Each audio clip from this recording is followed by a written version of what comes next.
Hello, lovelies. I am Queen Lovely. Welcome back to Melanated Crowns. So today I wanted to come on here and I wanted to talk about JT. She is part of the rap duo City Girls. And this is going to be a very brief video. I promise I won't hold you all too long. First, before I get into this, please hit the thumbs up, subscribe to this channel, and make sure you comment below and take part in the conversation. This helps me with the algorithm. I am a full-time entrepreneur. So if you can't book a spiritual advising session with me or an intuitive session, or you can't donate, I completely understand. We are in the midst of a pandemic. It's the holiday season. Please just hit that thumbs up, subscribe, and comment below in the comment section and keep it respectful. So I wanted to come on here and talk about this tweet of JT that surfaced. Now, I know there's a lot of her tweets that's going around, but she had the tweet that I had seen was when she said she loves a pretty dark-skinned girl, not the ones that are burnt and crispy, but she'll take a Milky Way. That's what she said, right? And I seen people in the comments basically saying, well, you know, she's a dark-skinned woman and she's from Miami and they could be very racist down there. And she's probably heard those remarks before, so that's why she goes around saying it, okay? And I've heard that argument before. There's been plenty of times where I used to debate with my homegirl about colorism. And I mean, I believe in colorism. Don't get me wrong. Like, we definitely see from a societal view, and then even within our smaller communities, especially black communities or communities that have black ancestry, such as Latinx communities, there is a problem when it comes to individuals who have darker skin, they have wider nose, bigger lips, kinkier hair. There is featureism, colorism, and racism that takes place. So that's not the thing that I would ever debate or dispute about. What I would talk about is, I feel like whenever light-skinned individuals, light-skinned black people, or even biracial, but I'll just say light-skinned black people, I'll keep it to light-skinned black people, when they talk about some of the bullying and traumatic things that happen to them as a result of them being light-skinned and I guess, you know, having a stereotypical pretty green and brown eyes and nice hair and people throwing gum in their hair and wanting to cut their faces, I would get met with a lot of resistance of, well, the anger that boils up in, you know, a little black girl who is dark skinned or a young black girl, young black lady who is dark skinned because she's constantly being told that she's undesirable. She's constantly being rejected. That could produce a situation where they could act out violent and lash out. And multiple truths coexist. You know, over here on this platform, we are really big with talking about multiple truths coexisting. In order for me to be right, you don't have to be wrong. And in order for you to be wrong, I don't necessarily have to be right. My thing is, we can't remove accountability, and we talk about accountability a lot on this channel. I totally get the saying, hurt people hurt people. I totally believe and I am able to contextualize that, okay, if people are running around constantly downing you and talking about your looks, your defense and coping mechanism is going to get a sharp tongue, so when people fire at you, you can fire back. At the same time, in addition to that, okay, not disputing that or, you know, throwing that to the back, those tweets that JT made was very disparaging. And this is not the first of her tweets that came out like that. I remember when she was incarcerated, tweets of her and Young Miami was coming out where they was talking about Blue Ivy's hair, where they was talking about Haitians and all types of stuff. And this is why I'm big on therapy, I'm big on introspection, and I'm big on healing. Because if we're just going to excuse her behavior because she is a dark-skinned young woman and say, well, she's saying things like that because it's been said to her, so we're just going to continue this cycle of toxicity. We're just going to continue this cycle of trauma. So because somebody has intentionally traumatized me. See, there's a difference between walking around and unintentionally traumatizing people or inflicting them negatively, as opposed to saying stuff because it is a result of hearing it, but then when somebody tries to call you out, instead of taking accountability and being willing to learn and heal and grow from that, your response is, well, it was done to me, so I'm going to do it to other people. That could be your kid on the playground one day that's getting bullied because they have a wide nose, or they have big lips, or they have kinky hair, or their skin complexion is really dark.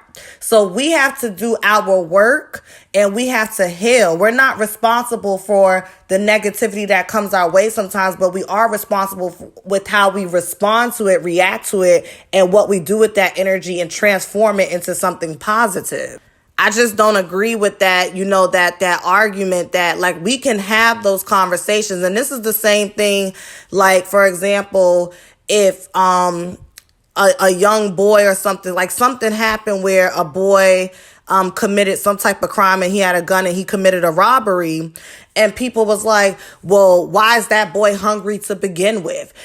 Poverty and et cetera is a problem in the neighborhood and whatnot. And it's like, we can have those conversations, but if you keep trying to deflect to a bigger and broader issue to dismiss this minor issue, this minor issue will morph into a broader issue. We have to stop doing that, especially in the Black community, deflecting to broader issues just so we could get the mirror off of ourselves and not have to be held accountable.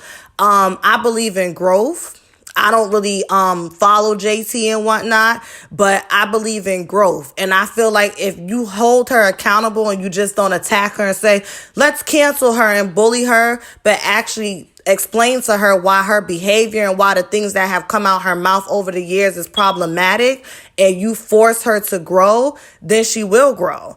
But if you excuse people from being held accountable and saying, well, okay, because of your trauma, we're going to let you go around and talk about other people and possibly traumatize them and bully them, we just can't do that as a community. Colorism is a big problem in the Black community. It came up on Ready to Love with the whole situation with Denise and Rashid, where off rip she says she ain't like him because he light skinned and he was in a fraternity, all these surface level things. And with her, she didn't even realize part of the fact that you saying you don't like him and calling him a narcissist is based off of an encounter you had with someone else and they have similarities. That's your trauma speaking. So I just want to encourage, suggest, and remind you all today, make sure you deal with your trauma. Make sure you check in. Pay attention to how you show up and how you impact and affect people. And if people are brave enough and love you enough to sit you down and call you out and tell you about yourself, don't be so quick to get on the defense. Don't be so quick to be a victim.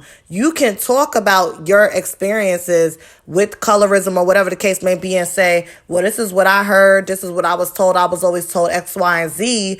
But also be willing to be held accountable about what you're doing to other people when you say certain things to them.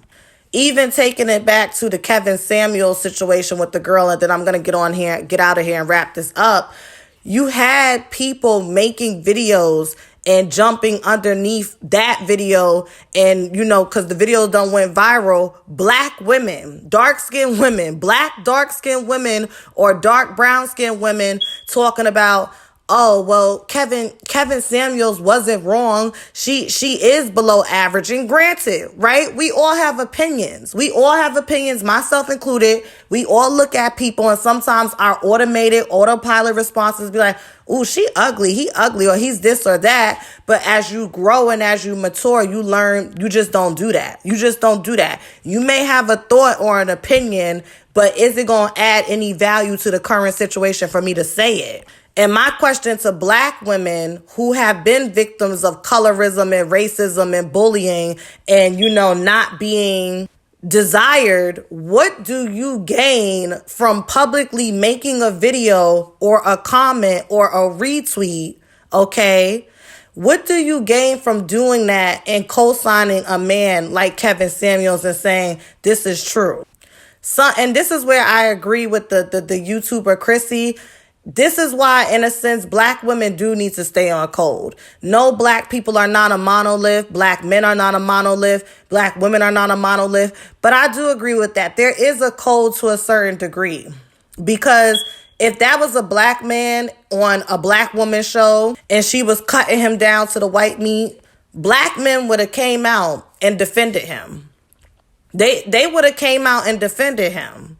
But because it's a black woman, you see like a split. You see some black women defending her and uplifting her, and then you see some black women and women from other ethnicities and racial backgrounds agreeing.